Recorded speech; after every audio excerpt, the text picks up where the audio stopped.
यहाँ पहुँचने के बाद मैं आपको एक पैगाम देना चाहता हूँ।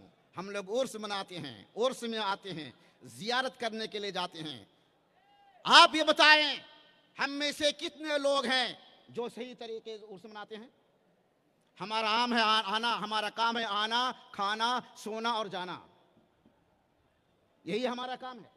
मैंने साले गुज़श्ता भी कहा था कि उर्स मेला ठेला का नाम नहीं है, उर्स मटर गश्ती का नाम नहीं है, उर्स खरीदो फरोख्त का नाम नहीं है, उर्स धक्का मुक्की खाने का नाम नहीं है, उर्स जमघटा और भीड़ का नाम नहीं है।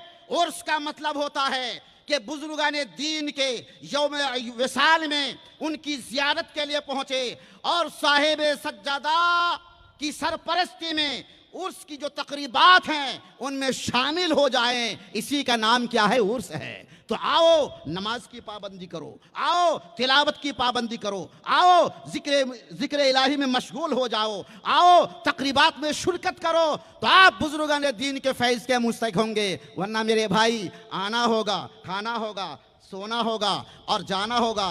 पूछेगा कहाँ गए थे, बोलोगे कहीं नहीं, क्या लाए हो तो कुछ नहीं, यही हाल होगा। अब तीसरी बात यह है, ये जो आयत करीमा हमने और अहादीस मुबारका पेश की है, इसके तनाजुर में पैगाम देना चाहता हूं कि पाकीज़ा रूह को निकालने से पहले फरिश्ते सलाम करते हैं।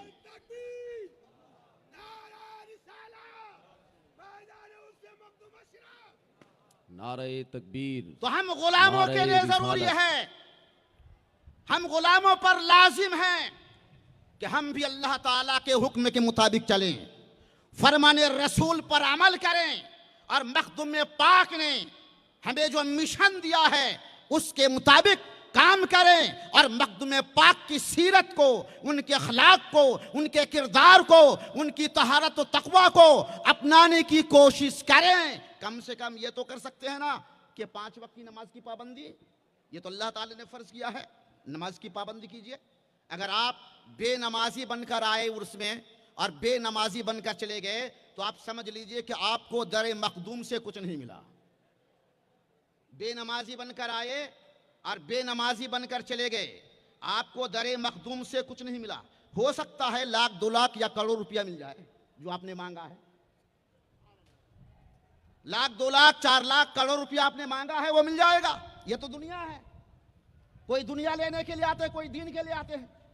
दुनिया वाले को दुनिया बहुत जल्दी मिल जाती है, दीन के लिए बहुत कम लोग आते हैं। तो मैं ये कहना चाहता हूं कि अगर आप बेनमाजी बनकर आए और दर मखदूम से बेनमाजी बनकर चले गए तो इसका मतलब हुआ कि दर मखदूम से जो फैज़ सबको मिल रहा था आपने वो फैज़ हासिल नहीं किया। तो फैज़ लेकर जाओ। गुनहगार बनकर आए तो तौबा करके जाओ, बेनमाजी बनकर आए हो तो नमाजी बनकर जाओ, ताकि घर के लोग, मोहल्ला के लोग, इलाका के लोग पूछे कहां गए थे? दरे मखदूम पर गया था, क्या मिला? अरे बेनमाजी बनकर गया था, बानमाजी बनकर आ गया हूं। गुनहगार बनकर गया था, सिर्फ दिल से मखदूम की चौखट पे सर रख के गिड़गिड़ाया, तौबा किया, अल्लाह ताला ने तमाम गुनाहों से पाक कर दिया। तो गुनहगार बनकर गया था और गुनाहों से पाक साफ होकर आया हूं। चेहरे पर सुन्नत मुस्तफ़ा नहीं, दरे मखदूम पर गया, तौबा किया, अपने चेहरे को सुन्नत से सजा लिया। तो मेरे दोस्तों, उर्स में आने का ही मकसद होना चाहिए। उर्स में आने का मकसद ही है यहां से फैज़ लेकर जाइए, दुनिया का फैज़ नहीं, आखिरत का फैज़ लेकर जाइए, दीन का फैज़ लेकर जाइए, सुन्नत का फैज़ लेकर जाइए, अनवार इलाही का फैज़ लेकर जाइए। अगर आपने यह फैज़ को हासिल कर लिया, अपने क़ुलूब में जज्ब कर लिया, तो कसम खुदा की वो फरिश्ते आएंगे तो आपकी रूह कब्ज़ करने से पहले आपको भी सलाम करेंगे, खुदा का सलाम पहुंचाएंगे।